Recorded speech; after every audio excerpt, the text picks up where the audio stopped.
Welcome and thank you for joining us for today's event, hosted by the Foundation for Defense of Democracies. For the record, it's Wednesday, September 20th, and we are joined by Lieutenant General H.R. McMaster and the Honorable Elaine Luria to discuss today's greatest threats and opportunities for U.S. national security. I'm Cliff May. I'm FDD's founder and president, and we're pleased to have you here either in person or online. Thank you especially to our in-person audience, which includes members of FDD's National Security Network. Now, what is that? The FDD's National Security Network is a distinguished group of nearly 600 bipartisan mid-career national security practitioners who have completed FDD's fellowships or national security trips. I've gotten to know many in this group. Through the years, and my interactions with them give me confidence that the future of our country is in good hands. For those tuning in online, I encourage you to take a look into our mid-career programs. And if you're young and if you're in the national security business, you might consider applying for FDD's National Security Network programming. Information's available, fdd.org. A few words of background. The Chinese Communist Party is sprinting to field a military might that could conceivably deter or even defeat U.S. forces as they decide, as they may, to conquer Taiwan. Putin continues to wage his brutal, his barbarian, his illegal war against Ukraine. Nuclear-armed North Korea is strengthening its missile arsenal. And the Islamic Republic of Iran continues to oppress the Iranian people, export terrorism, expand its empire, and inch toward a nuclear weapons capability. While this list of threats and challenges is formidable, the U.S. does enjoy advantages, including a large and innovative economy, a powerful military, and a strong network of allies and partners. We're pleased to have two individuals joining us today who have deep experience and knowledge, having both served our country in uniform and having held important leadership positions in the executive and legislative branches of the executive branch and Congress, respectively. First, we have Lieutenant General H.R. McMaster, who served as a U.S. Army officer for 34 years, including deployments in Iraq and Afghanistan. He served as the 26th Assistant to the President for National Security Affairs. And most importantly, for us at least, we're proud to call him a colleague as the chairman of the Board of Advisors for FDD's Center on Military and Political Power. We're also very glad to have with us Congresswoman Elaine Luria, who served for 2 decades as an officer in the U.S. Navy. She served on 6 ships as a nuclear-trained surface warfare officer with deployments to the Middle East and Western Pacific. She represented Virginia's 2nd Congressional District from 2019 to 2023, bringing her military experience to Capitol Hill as Vice Chair of the House Armed Services Committee, among other assignments. And today's conversation will be moderated by Bradley Bowman, who serves as Senior Director of FDD's Center on Military and Political Power. Brad previously served as a National Security Advisor to members of the Senate Armed Services and Foreign Relations Committee, as well as an active duty U.S. Army officer, Black Hawk pilot, and assistant professor at West Point. We're grateful to him for his terrific leadership of CMPP, and we look forward to him guiding today's discussion.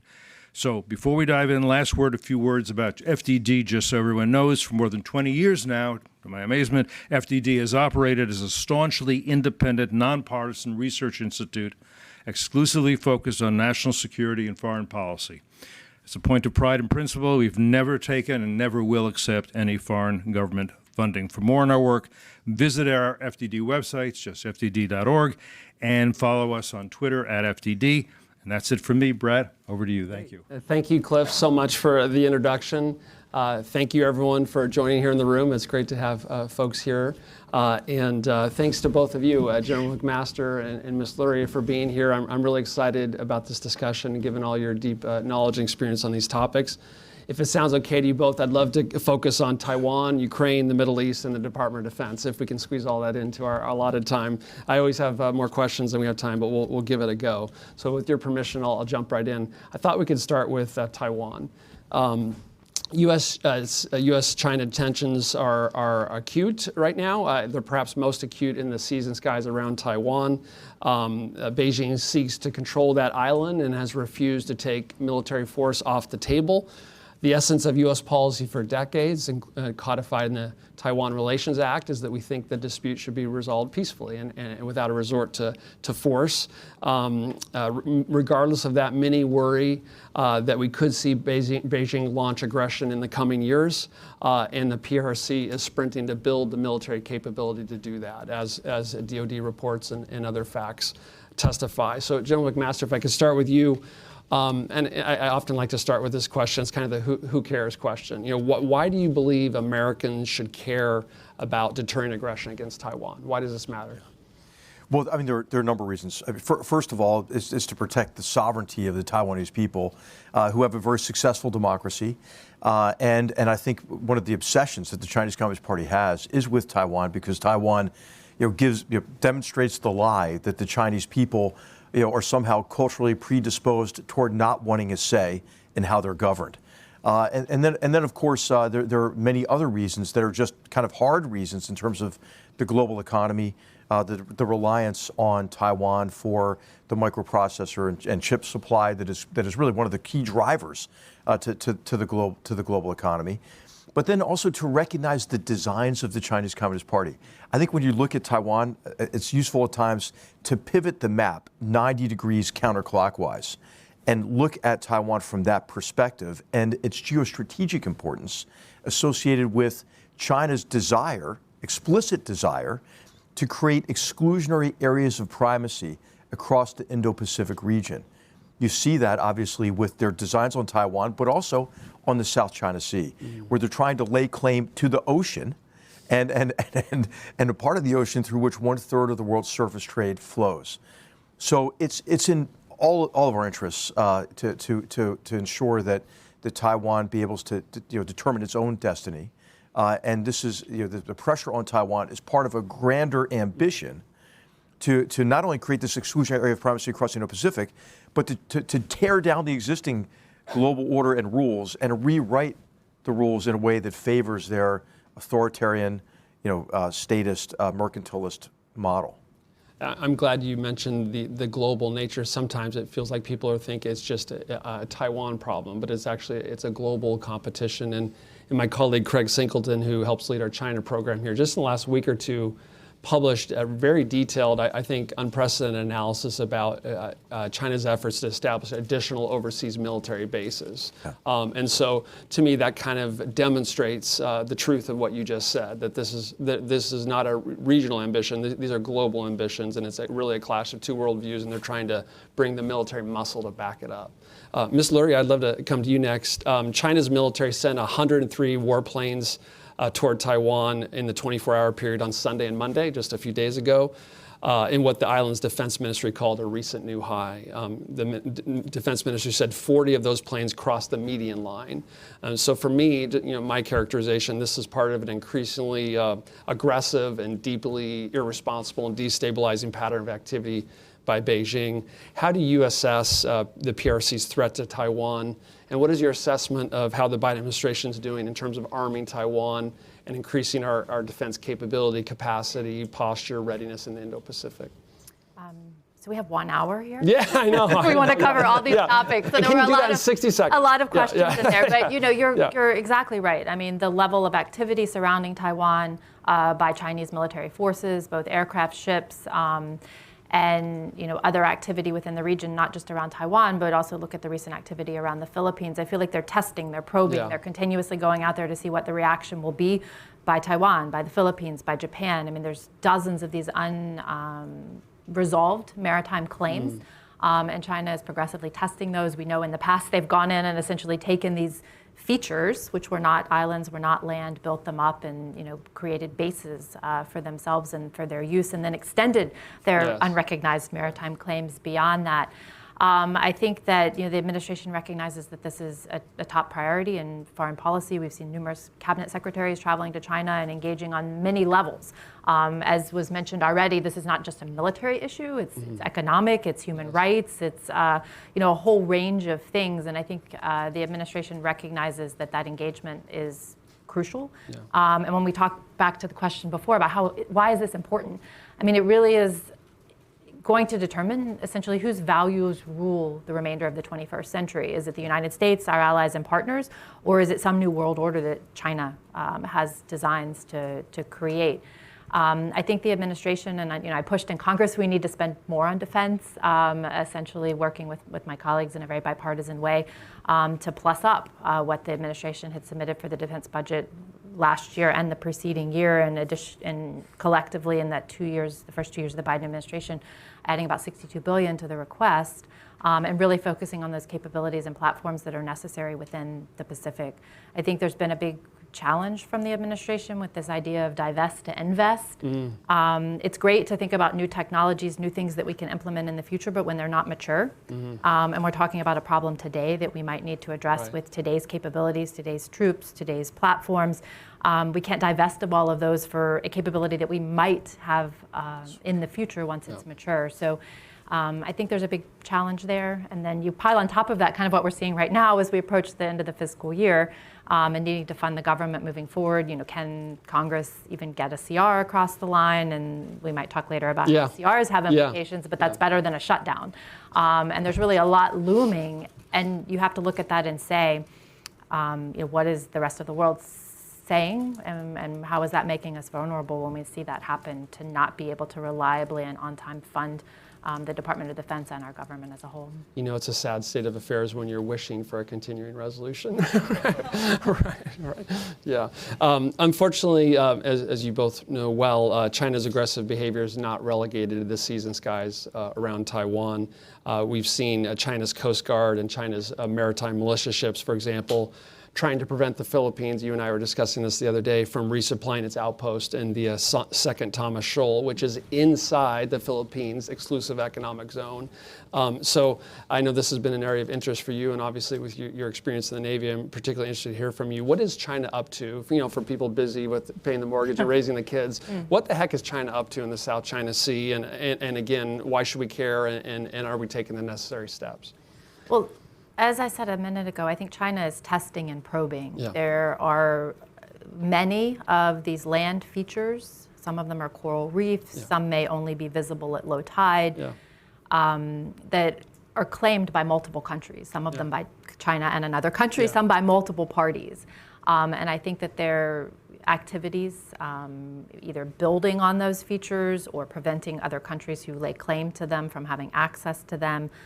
There was an agreement made essentially to maintain the status quo with a group of ASEAN nations, and they're testing that, because when that was made, the Philippines had already put this ship aground on this reef and had continued to man it as an outpost. But now they're testing that, and then things have happened where the Philippines has reaffirmed its security agreement and mutual defense commitment with the United States, and so they're finding ways to test that with some of our closest allies. The Philippines has reconfirmed that. Japan has been a longstanding ally, South Korea.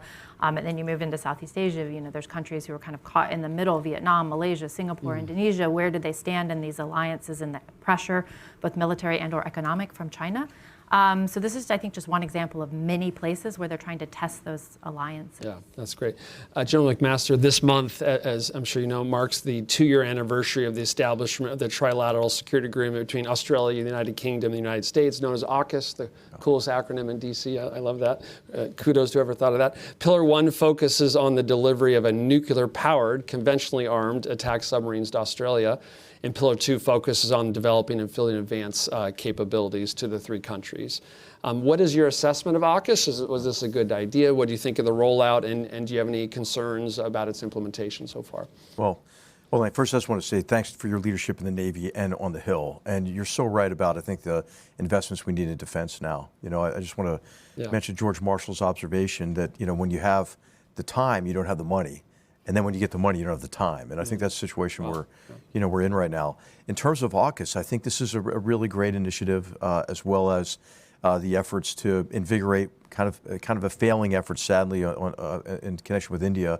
The Quad format in a defense, in relation to defense, but also the reinvigoration as well of the U.S., Japan, and South Korean relationship across all 3, instead of just the hub and spoke between Washington and Tokyo and Washington and Seoul. And I think what you're seeing is we watch kind of the the limitations of the United Nations, and especially, the utter ineffectiveness of the Security Council, what you're going to need are these sort of bespoke partnerships and alliances that are purpose-built to solve real problems. And in this case, AUKUS is designed to contribute to security across the Indo-Pacific and deterring what would be a disastrous war with China, and to do so by denial, by convincing the PLA and the Chinese Communist Party they couldn't accomplish their objectives through the use of force in the South China Sea, vis-a-vis Taiwan and so forth. So I think that the Biden administration has done a very good job at invigorating some of these kind of bespoke partnerships. But now, obviously, there's a lot more work to do to implement and to develop the hard capabilities. I mean, hey, if we learned anything from Ukraine, hard power matters, right? And this idea of integrated deterrence, which is like, I think, pixie dust that you just sprinkle on problems and hope that they go away, that's not sufficient. So I think what we have to really do is make the investments across AUKUS to have those real defense capabilities. If you look at the UK, I mean, they're not doing really anything to invigorate their defense. Japan has stepped up considerably in terms of doubling its defense budget. So I think I think our allies and partners and we ourselves have to recognize that this situation, the threat, requires greater investments. Interested in your thoughts on AUKUS, particularly Pillar 1, the attack submarine angle. As I'm sure you probably have memorized, if my number's right, our requirement for attack submarines is 66. I think we're sitting around 49 or so and going south. So we don't have the attack submarines we need. We're struggling to build 2 per year as we're trying to bring on the Columbia class. Do you think we're going to be able to pull off Pillar 1? Do we have the industrial capacity, both production and maintenance, to make this happen? So I think that's a big challenge. Yeah. And kind of stepping back a little bit, I'm up here on the stage with a couple Army guys, but as the Navy person, and we couldn't even get there without the Navy. We love the Navy. How could you not like the Navy, right? Well, good, but it's a maritime theater. So I mean, investments in maritime platforms and capabilities, and aviation platforms capabilities, those that can cover the range and geography in the Pacific, are really important. And the place where I think we maintain our strategic advantage against China at this point is our nuclear submarine fleet. Understanding that we need to grow that fleet and that capability. Probably a whole nother discussion, some limitations about the defense industrial base and our ability to build submarines. A lot of it can be, taken back to, dependable, reliable demand, i.e. what Congress says we're going to buy over what time period, exactly. The industrial base sort of having that reliability to invest in increasing their capacity. And as you said, we're struggling to get to 2 Virginia-class submarines a year. We'd like to get to 3. And then bringing on board a plan to increase the output of that industrial base in partnership with the British and Australians is challenging. I think we haven't necessarily yet seen what the challenges within Australia might be. If you think about a country that has no civilian nuclear power industry, other than perhaps research reactor at a university, going from that to the extreme of having nuclear-powered submarines. Even non-proliferation advocates within the United States balk at the way we use highly enriched uranium for our submarines. So there are perhaps potential hurdles within Australia that we'll have to watch and see how that happens. But our industrial base is going to need big investments to move forward and ramp up that production. And if I like to reflect back on John Lehman as the Secretary of the Navy, and under the Reagan administration, the effort to build a 600-ship Navy. One of the things that former Secretary Lehman says frequently is that 90% of the benefit out of that plan came in the first 2 or 3 years. It was showing the commitment to the Soviet Union that we were going to make this investment, we were going to build these ships, we were going to be the predominant maritime power, maintaining world order as it stood at the time. So I think one of the biggest risks we have is in not pulling this off. If we can't make our 3 combined industrial bases work to build these submarines and give that capability to Australia, that also sends a message. Exactly. So it's pretty high risk. Yeah. Unfortunately, our adversaries don't give us the luxury of dealing with one problem at a time. It would be nice of them if they do that, but unfortunately, as we're dealing with these challenges in the Pacific, we're also witnessing the largest invasion in Europe since World War II.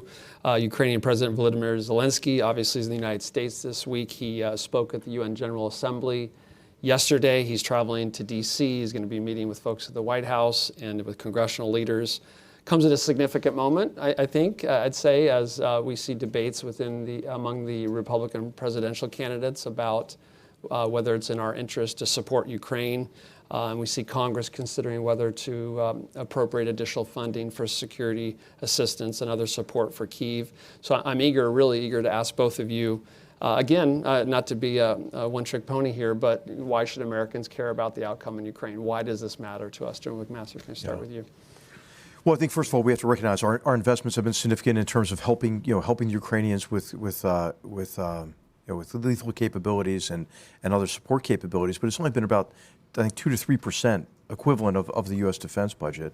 And what the Ukrainians have done is they have blunted, just a brazen Russian aggression that really began, you could say, in 2003 with poisoning a Ukrainian presidential candidate, but then continuing through various subversive activities across Europe, denial of service attacks on Estonia in 2007 and inciting riots there and so forth, the invasion of Georgia in 2008, various other acts of aggression, including the invasion of Ukraine initially years ago, so in 2014.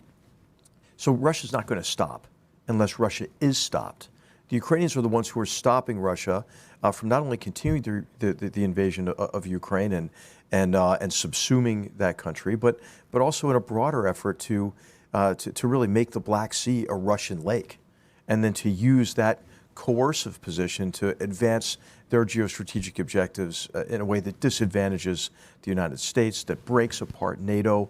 They're very active in political subversion now across Europe. Obviously, they've been in Transnistria for years and subverting the Moldovan government. Belarus has been de facto annexed by Russia. I mean, nobody's really been talking about that. There's tremendous pressure on Bulgaria, who has an election coming up next year. So Russia's shown no sign of diminishing their efforts to create problems elsewhere, continuing the serial episodes of mass homicide, for example, in Syria, as well as the destabilization of West Africa with these coups and so forth. So Ukraine is on the front line of a much broader conflict. And we were talking initially about the threat to Taiwan. And I think that the outcome of Ukraine is directly related to what the Chinese Communist Party and the People's Liberation Army concludes about whether or not they could succeed in Taiwan. And so I think it's immensely important to restore peace through assisting the Ukrainians in winning. And of course, then the question is, what is winning? Winning is, that Ukraine gets back their sovereignty, right? They're a country that is whole, that is independent, that is secure, and is economically viable and defensible in the long term. And I think clarity on that end state, and then evaluating the degree to which our assistance is adequate or inadequate. I mean, one of the things that's frustrating to me is that we have not evaluated the assistance we're providing based on adequacy to accomplish that objective. And in fact, that objective has been kept, I think, deliberately ambiguous by the administration, and that's not helpful to say, as long as it takes.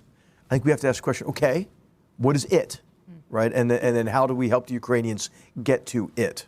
Yeah, no, thank you for that. You mentioned the amount of spending. It's roughly $44 billion in security assistance. And according to our research here at our Center on Military and Political Power, that is a 3.5% of what we spent on the Pentagon during the same time period. So a lot of people are throwing out the 5% number, but they're comparing 12 months with 19 months. So if you're going to compare apples to apples, it's 3.5%, give or take. What are we getting for that? Where I would argue, and eager for you to push back or agree or disagree if you want to, Ms. Luria, is that we're dealing body blows to the second leading conventional military threat the United States confronts without putting a single uniformed member of our military in harm's way, while sending a message that we're not neutral to unprovoked aggression that tries to redraw borders with military force.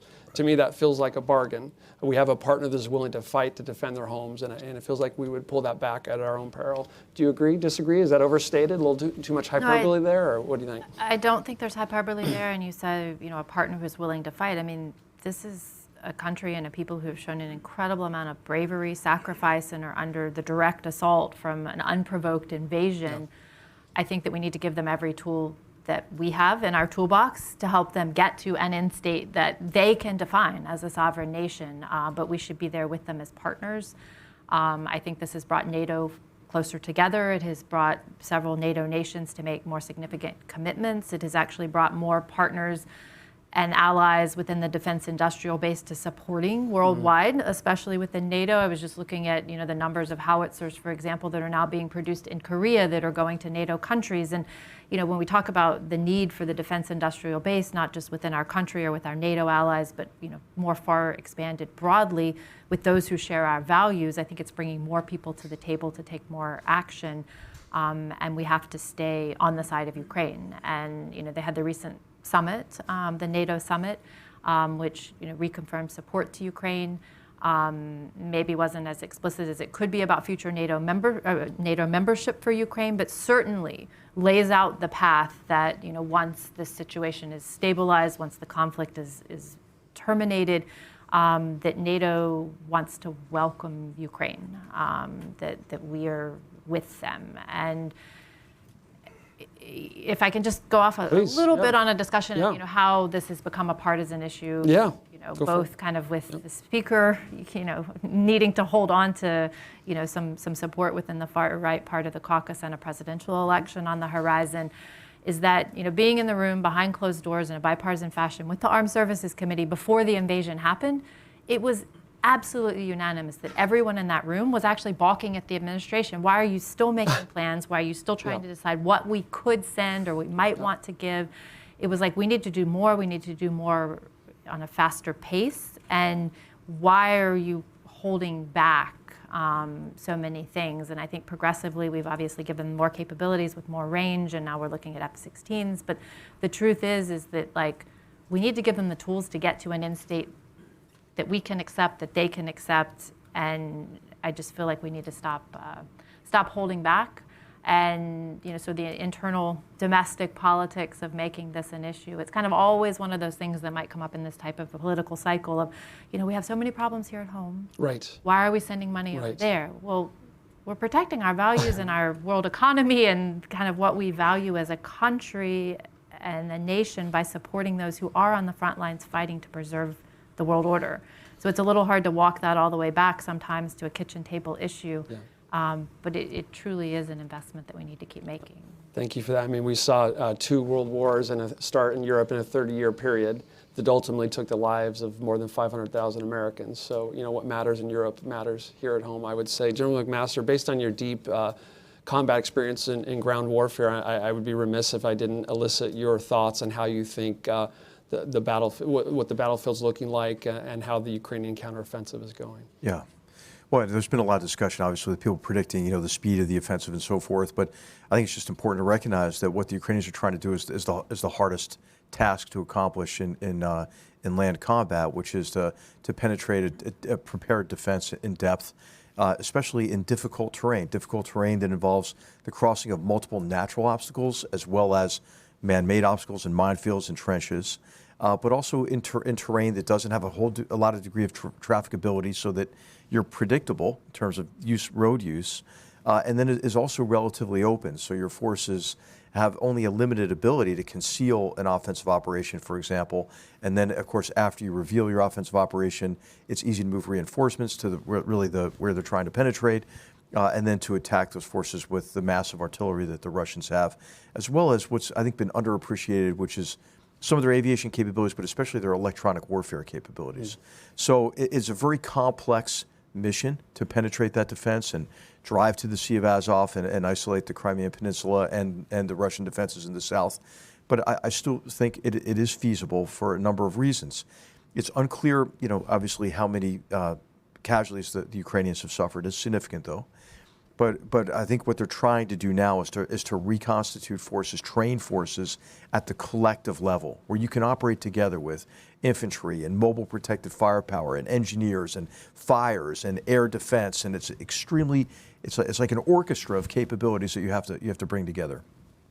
It's hard to conduct that level of collective training, to prepare for this kind of an offensive. I know they're racing to do that as they integrate these bits of equipment that are flowing in, in small packages. I mean, like 30 tanks. I mean, how about 300 tanks? I mean, are you kidding me? How many did you command in Iraq? Right. I mean, I just think it's kind of silly the way that's these capabilities are being dribbled in. Yeah. And there's been some training, but not at this kind of collective orchestra level. of training that you really need to conduct. So the Ukrainians are racing to develop that capability. I think the support we can give them now are in two areas. Everything that they need to prevent continued attacks on the civilian population and on civilian infrastructure and positions in depth. And of course, that's tiered missile defense and air defense, but it's really the long-range precision fires, the longer-range ATACMS systems. That's a no-brainer from my perspective. And what that does is it also lends itself to counter battery fire, so that you can protect attacking forces from artillery. And then the second group of capability is just that, what it takes to penetrate those defenses. I think they do not have adequate engineering capabilities, right? Combat engineers, I mean, they're some of my favorite people, next to Army mechanics, because they just get everything done. And they usually do it with like pretty old equipment and everything. But I mean, it's valuable equipment, line charges to breach minefields, plows and plow tanks and integrate it with them. It's hard stuff, it's dangerous, it's difficult. But I think that there are certain capabilities that we need to really focus on with Ukrainians, obviously, based on their demand, to help them integrate into the force to get that kind of a penetration. And then, of course, once they get it, once they're able to gain control of more territory, then they place Russia's logistics facilities and their military facilities on the Crimean Peninsula at risk, and could maybe even neuter the Crimean Peninsula as a way for the Russians to continue to project power into Ukraine and to do what they're trying to do now, is to choke Ukraine out. I mean, Putin isn't going to be satisfied with not having Ukraine, right? So what he's going to do is make sure that nobody can have Ukraine, even Ukrainians. And so that's why, the good old-fashioned convincing your enemy that your enemy's been defeated is what's, I think, important to end the war. That's great. Secretary of Defense Austin and General Milley, Chairman of the Joint Chiefs of Staff, were in Ramstein, Germany yesterday to host the latest meeting of the Ukraine Defense Contact Group, the 15th such meeting. And he emphasized, as you just did, the importance of our European allies helping with air defense, right? People are talking about what is or isn't going to happen this winter in terms of a slackening of operations. We'll see, but it seems safe to assume that we're going to continue to see Russia targeting civilian infrastructure and civilians with missiles and drones and that sort of thing. What grade would you give the Biden administration's support for Ukraine since the February 24th? What have they done well, and where would you be critical? So a letter grade, I mean, I would say that, I think we're at an A-. Okay. And I say that because the speed, like the size of the packages we send, was discussed, sort of the trickling in, without sort of a reliable commitment with a quicker lead time to get it there, to integrate it into the operations and training. It felt in Congress like we were just pounding on the table. Why can't we send more? Why can't we send this other capabilities? Why limit sort of the range of their counterattack capability and different things. But the Ukrainians, they've soldiered on. They've been very innovative in a difficult time, using some of the capabilities that they've been provided and that they've developed internally to have really major gains and accomplishments. And maybe we'll have a chance to talk on the naval side. I mean, you said a minute ago, I think that Putin wants to see the Black Sea as sort of like a Russian lake, but the truth is the tides have really turned on that. The use of unmanned surface vessels, drones, to attack key targets, attacking a Kilo submarine, attacking some troop landing ships, other things that have taken away their capabilities, have really given Ukraine, without a navy of their own. I mean, they scuttled their main frigate at the beginning of this conflict, but have given them the opportunity to really have access to the Black Sea again. We are seeing more commercial vessels, coming in. They're sort of inviting them with open arms, saying, we will protect you, we'll guide you through to our ports. And we understand on a broader scale the importance that has, for the grain market and, providing, food and resources to the broader world.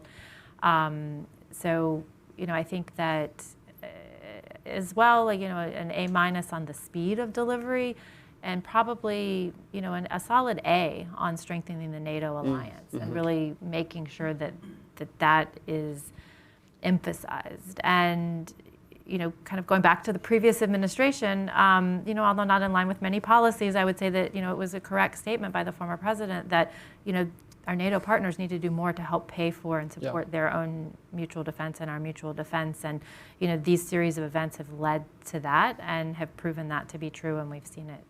Why do we see so often, you referenced this a little bit, why have we seen so often kind of this, what I and others have described as kind of this no, maybe, yes dynamic from the Biden administration, where Ukraine asks for something, the initial response is no, or maybe, or that's long term, like we can't work on the short, medium, and long term all at the same time. And then the yes finally comes months later. Meanwhile, Ukrainians are fighting and dying. Why aren't ATACMS in Ukraine right now? I mean, what is it a fear of provoking Putin? I mean, what is the core concern? I mean, at the very beginning, I mean, I think that was certainly the key driver, and you might want to weigh in too. I mean, the key driver is here we have a nuclear armed adversary. We give Ukraine different capabilities. If we had immediately given them with a long-range strike capability to strike into Russian territory, like what would the reaction have been? I mean, Right. we were very But whenever we've hands-off asked of them, not trying to provoke, some sort of nuclear response from Russia. I mean, time has gone on. It's still a possible reaction as Putin gets more desperate and kind of continues to lose more ground and more forces. That could still happen, but I think the sort of stomaching the provision of capabilities to Ukrainians to give them longer range and more firepower it's progressed over time. yeah. But again, it seems like we could do more in a more concerted, rapid fashion to let them make the push that they need to make to finish it in a way that, as Ukraine, they're happy with. They can't be happy with the result, but satisfied with an outcome to regain their territory, their sovereignty, and drive Russians out of their country. General McMaster, the Iranians have provided hundreds of these drones to Russia, the Shahed 136, and others that Russians have used to pummel and kill Ukrainians. I'm interested in your thoughts on the evolving relationship between Russia and Iran. Yeah, this is really an important question, I think, because people think, well, what does the Middle East have to do with this? Well, it has everything to do with, I think, the competition with Russia and with China as well.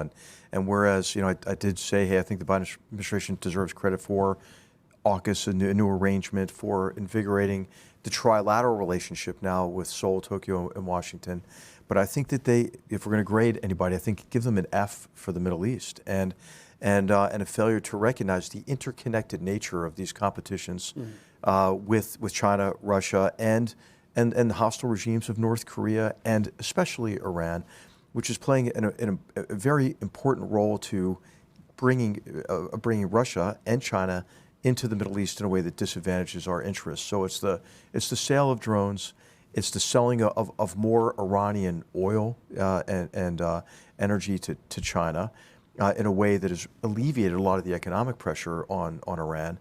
But I think what's happened to empower Iran and Russia and China across the region is just an unwise approach of supplicating to the Iranians. I don't know how else to put it. I don't understand this unnatural desire to think that suddenly the theocratic dictatorship there is going to change if we can bring them back into the international community. We suffered the humiliation of not even be able to talk directly to the Iranians as we're trying to revive a dead nuclear deal, and now we've seen a $6 billion payoff for the release of hostages, all of which portrays weakness and also a deep ambivalence at best to our other partners in the region, who now are incentivized to hedge, with the Russians, to hedge with the Chinese. So I think that the administration has done quite a bit to diminish its influence across the Middle East mainly because of an unwise approach to Iran. It was good to see the Americans arrive back home that were held unjustly in Iran, but $6 billion in money was unfrozen, and one wonders, given the fungible nature of money, how that's going to be used. What do you make of this deal by which the administration agreed to unfreeze $6 billion in Iranian oil revenue and dismiss federal charges against 5 Iranians in return for the release? Are we going to get more hostage taking from Iran, and how's that money going to be spent? Well, I mean, I certainly agree that the nature of negotiations, whether it was a futile attempt to re-enter the JCPOA, and just stating my position as I was never in favor of the JCPOA from the beginning. I obviously wasn't in Congress at that time, but wouldn't have supported that. And I think, this recent deal, things related to the JCPOA and anything that allowed the Iranians to freely have the ability to fund their proxy groups, which have destabilized the region and continue to, is not something that should be within our policy. And you can kind of always take it back to the Navy. I mean, we haven't had a 1.0 carrier presence in the Gulf for quite a while.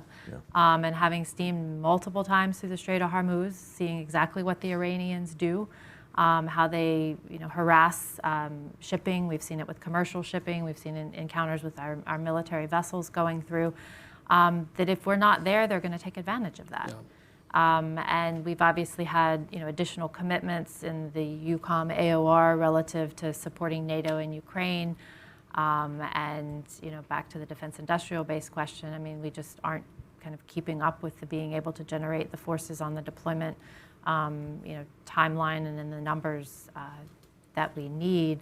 All of that to go to say is when you have a carrier in a Gulf, it makes a difference. And when you don't, you see more of this activity from the Iranians, which just coupled with these types of negotiations, extra cash to go in the pockets of all of their proxies around the region, makes it a less safe place. And it's all tied together. I mean, every single element of this is tied together. And again, it kind of pivot back to who shares our values and who doesn't. Iran is definitely on the side of who doesn't.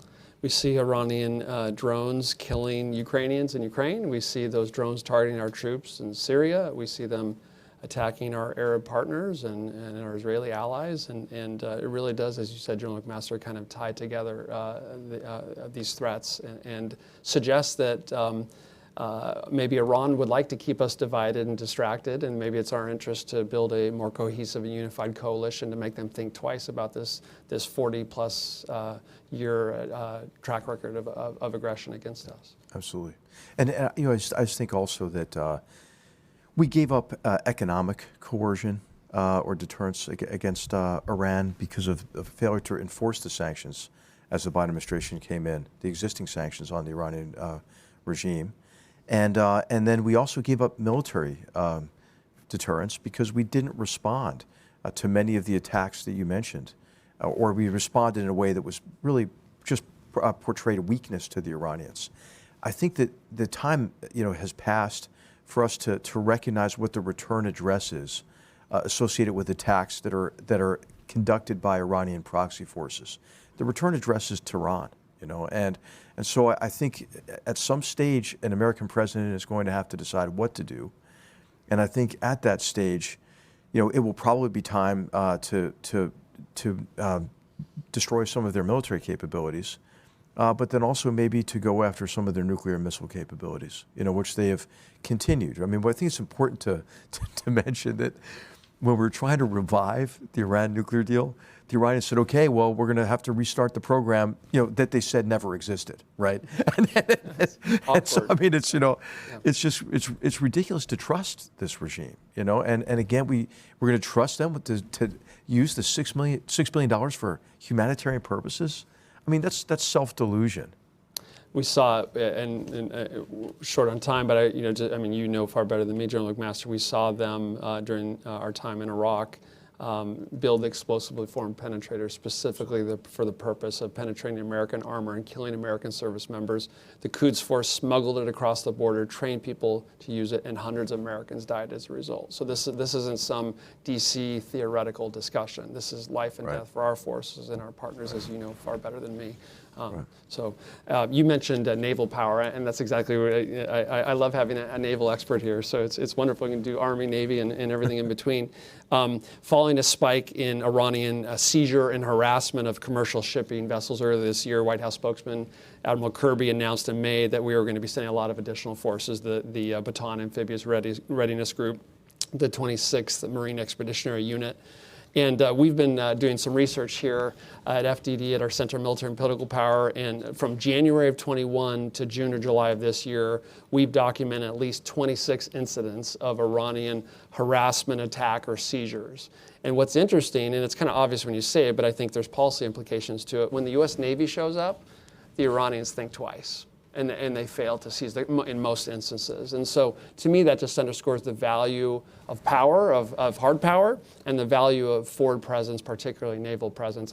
This is what we call a softball comment that I'm going to allow you to take wherever you want to go with that. Yeah, well, I mean, I did touch on that a minute ago, and it is true that, over the course of the 20 years I spent in the Navy, most of my deployments included some portion of the time, in the Middle East, in the Gulf, in the North Arabian Sea. And the Iranians have this habit of harassing our forces, harassing commercial shipping as it comes through. And, it's been cyclical over time, but we have put, Marine leadettes, Marine detachments, security forces on, commercial vessels, especially U.S. flagged vessels going through. We've worked closely with our partners and allies who have, continuously had rotational forces in the Gulf to escort ships at various times through the Strait of Hormuz. And, we have to be there. We have to have presence. And I can just go back to the, some comments I recall in the Armed Services Committee. I think that quantity has a quality of its own. We have to have enough ships, enough aircraft, enough presence around the world. And I would say that this administration's position, really reflected perhaps by the former chairman of the Armed Services Committee and now the ranking member, Adam Smith, he would say that was ludicrous. But the truth is you can't be where you need to be. Right. The consistency that you need to be there, showing the American flag and working with our partners and allies to maintain freedom of the seas, free navigation, free commerce, all these things that are important to our world order. You can't do that if you don't have enough ships. And you don't have enough sailors, enough soldiers. And again, back to, we need to continue to look at the level of investment and where we need to get relative to being able to provide, those forces that we need to around the world. It's a great point. And I mentioned these 26 incidents. There were many instances that we discovered where there was a drone, an American drone, seeing the Iranian fast boats swarming, but because there was no U.S. naval vessel around, they got away with it. But then there are other instances where the U.S. Navy was there, and the Iranians who had already boarded the ship then fled. So, I mean, this is not rocket science. This stuff kind of matters. Anyway, shifting to the department. Oh, did you want to add anything to that? No, I just want to say these new forms of warfare, use of drones and swarm drone capabilities, for example, typically don't replace the old forms of warfare. They're additive. Right. And I think this goes back to your point that you made earlier, Elaine, which is really, really important. Some people who want to kind of play the shell game in defense investments say, oh, well, we can divest of the old because we have this new stuff coming down the road.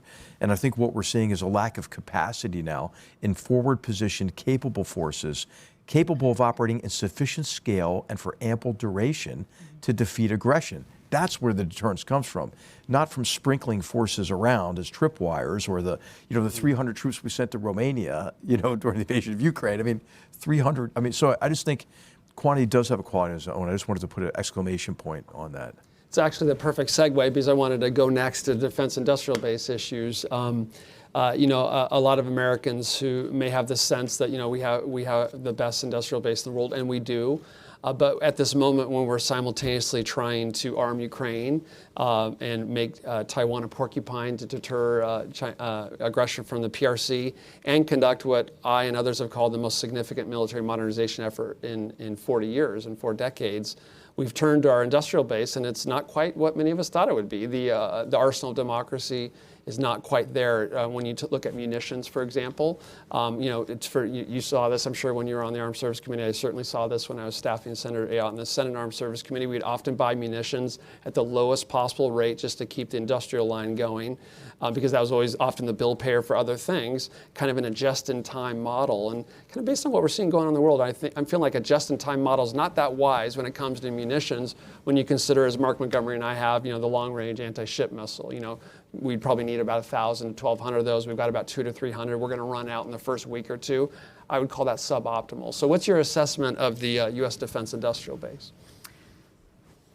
So I think that one could pretty easily go back to the discussion you had about, what is the Armed Services Committee authorizing? What are we funding every year? And the defense industrial base is made up of private companies, which, exist in order to produce something. And I truly believe that these providers of munitions and capabilities and platforms for our troops and our military, they believe in the product and they believe in why they're making it to protect democracy. But in the end, they are companies that have to, keep the lights on, make a profit for their shareholders. And they're not going to make unreasonable investments in creating a vast capacity and having a huge number of employees who are producing nothing or producing something that doesn't have a buyer. So we've kind of done it to ourselves over the course of time of saying we're going to keep the minimum amount, we're going to order the minimum amount per year to keep the production line going. But then having this false perception that they'll just ramp up whenever we need them to, and We'll have that'll plenty be of easy. time to You'll do be it. able Yeah. to find Yeah. plenty of people who have the skills to make these things, plenty of raw materials that go into making these components. And the truth is that supply chain is very complex. Those skills are very fungible and tangible, and it has not proven as easy to ramp up as, we all have this vision of, how we as a country ramped up for World War II and started building hundreds and thousands of ships and platforms and munitions in a very rapid fashion.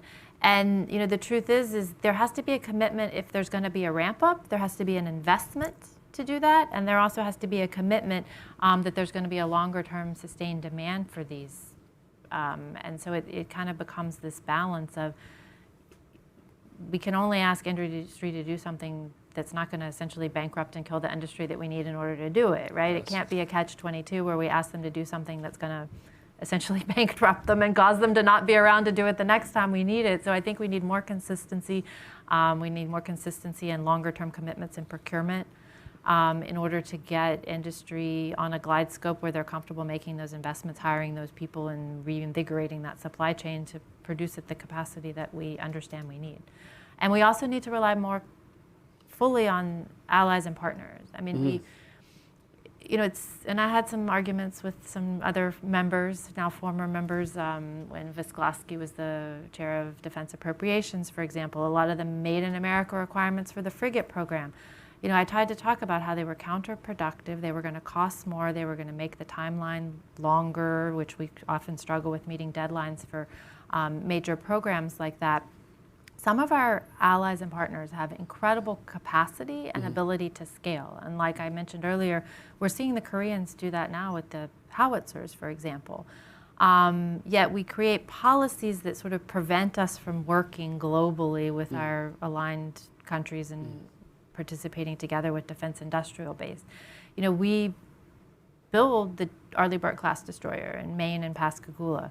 But who else builds the exact same hull based off our design but in other countries? The Koreans, the Japanese. They essentially, we have partners with whom we can collaborate in order to increase our capacity, yet we sort of stovepipe it in this made in America mindset, which I think to get where we need to get in the current world environment, we need to broaden that aperture and look at how we can both work with partners and maintain American jobs and industry. I'm not saying that we offshore it. I'm saying we just collaborate where each entity focuses on providing what they're strongest and most capable in providing for the collective benefit. It's a great point. And the increased use of multi-year procurement might incentivize industry to make those investments so they have the additional capacity and the personnel power there to produce more things. Any quick thoughts, General McMaster, on defense industrial base issues that you'd like to add? There's 2 points. It's of course the hardware and the equipment, the manufacturing equipment, which has taken a long time to deliver, to get the lines open. But it's also the workforce, that has to be trained and maintained over time, as well as the upstream components of munitions, for example, or anything. I mean, batteries. Just think about how reliant we've become on batteries and magnets and other really critical components for everything that we make, microprocessors, chips and so forth, computer chips. So I just do think that we don't want a heavy-handed industrial policy that makes the government the resource allocator, but we do need to incentivize some significant changes in not only the industrial base, but also the supply chain that's critical to developing the weapons and the capabilities we need. And then also just to have a vibrant economy. If you look at single points of failure in supply chains that are associated with over-concentration in China in particular. It is an aberration that so much of the world's manufacturing has been concentrated on the southeastern coast of China. That now is a huge vulnerability, and we have to take corrective action now, along with allies, as Elaine said. Totally. Yeah. To scrunch a lot of things in the last 5 minutes here, a comment from me, then a question for each of you. The comment, here we are just a few days from the end of the fiscal year. Once again, we don't have a National Defense Authorization Act passed. We don't have a defense appropriation, and we're even eyeing a government shutdown. So I'd say at a time when we're facing extraordinary threats, it feels like we have one too many self-inflicted wounds here, I would say. And it's going to take people of good faith from both parties to get us to a better place, hopefully. So there's the comment. Now, And how about not confirming senior officers? There we go. That's exactly where I was going. So to you, if I may, Ms. Luria, Senator Tuberville has a blanket hold, according to latest information I have. That's 319 nominations that are currently being held as a result of this hold. 72 of them are unable to assume positions. There's deep concern coming from all the services about not only the personnel impacts of this, but the readiness impacts of this. Any quick thoughts on Senator Tuberville's hold and the impact it's having on the military? First, the most ironic part of this is who's forcing a vote on confirming the Marine Corps Commandant is Tuberville himself when he has the hold in place. But I think it has significant impact. I recall sometimes when I was in Congress that I sought to make sure we didn't use the defense bill as a way to litigate some of these social issues, which I think are kind of the things that have led up to Tuberville's position that he is not budging on, which is now causing this hold. So, the easiest thing to do would for him to say, like, enough is enough, I've proved my point, we're going to change that in next year's bill and have some compromise and people coming together to make sure that both, women's reproductive health can be taken care of for all of our military, but second, addressing those concerns, for people who view the current policy as potentially using taxpayer dollars to do something that they don't agree with. I mean, this is truly like litigating the Hyde Amendment through the NDAA, and I think that's something that should have been avoided, which kind of ultimately got us here. I don't agree with Tuberville's tactics, and especially, seeing the pile up of these confirmations and the impact it's had.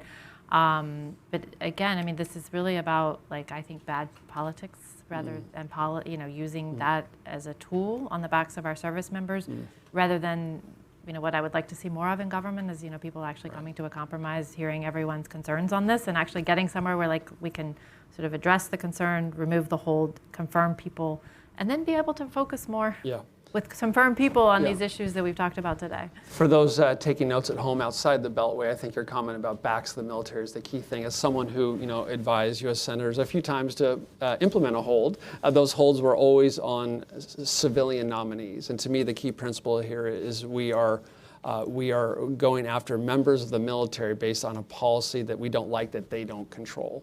So, and to me, that's the principle. Can't we all agree that you don't punish the military for policies they don't control? To me, that's the principle. General McMaster, we've talked a lot about worrying things here, but knowing you and admiring you for many years, I always know that you're essentially an optimist. And so I want to end on a high note, to use your George Costanza quote there. The title here is Extraordinary Threats and Opportunities. I put that opportunities in there for you. For that reason, so if you were an alien landing from Mars, you'd pick the United States. You could be any country. You'd pick the United States, wouldn't you? Absolutely. Why would you pick the United States? Well, I do think it's time for renewal in our country, renewal in our confidence in who we are as a people and in our democratic principles and institutions and processes. And I think what we've seen for too long is that many politicians, certainly not the former politician who's sharing the stage with us, have compromised our principles to score partisan political points, whether it's on holding up nominations or whether it's on driving what I would say is a radical cultural agenda within the military these days. I mean, I think that General Milley's awards, for example, written with neutral pronouns and so on. I mean, I'm just like, come on, that's not what the military is for.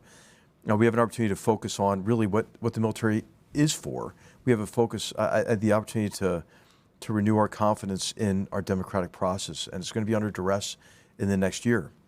But I do think we ought to take solace in the fact that we have freedom of speech, freedom of expression, that in our democracy, which appears really ugly, that we have means for self-correction, short of revolution, that our democratic societies are quite resilient.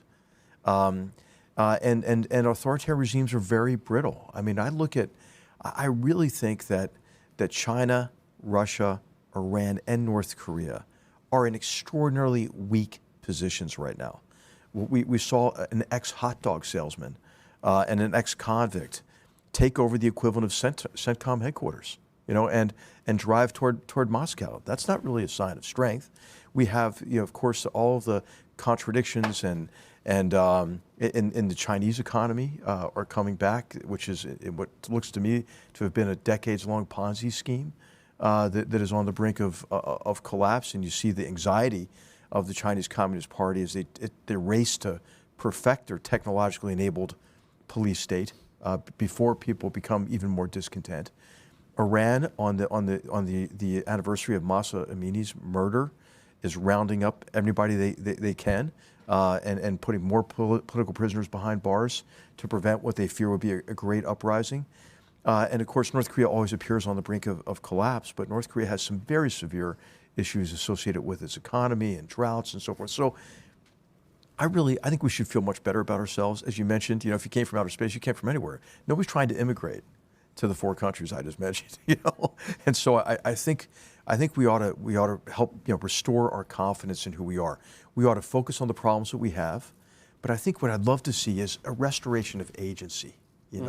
That a recognition that if we work together, we can build a better future. I think the narrative so often these days is the system is all against you. We want to put the words institutional and structural in front of every problem. Well, institutions are made of people, right?